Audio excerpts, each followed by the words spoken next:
Rahvaloendus on ajaloo vanim statistikatöö, mille eesmärgiks on teada saada mõne riigi, linna või muu piirkonna elanike arv.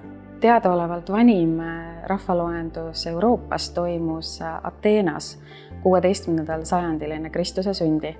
Kuninga käsul viisid kõik linnakodanikud linna keskele ühe kivi. Kivid laeti kokku ja nii saadi teada elanike arv. Lisaks elanike täpsele arvule võimaldab loendus teada saada, kuidas on elu Eestis ajas muutunud. Milline on Eesti elanike haridustase, millised on meie elamistingimused, keda ja mida usutakse ning millised on need näitajad võrreldes teiste riikidega.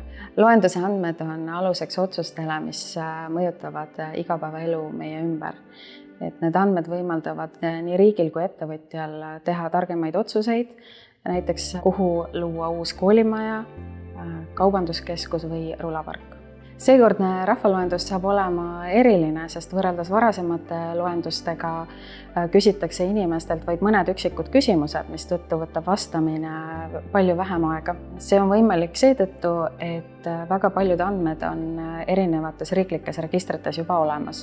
Näiteks see, kus sa õpid. Kas sina tead, millised andmed on sinu kohta rahvastikuregistris või millal sa viimati andmeid uuendasid?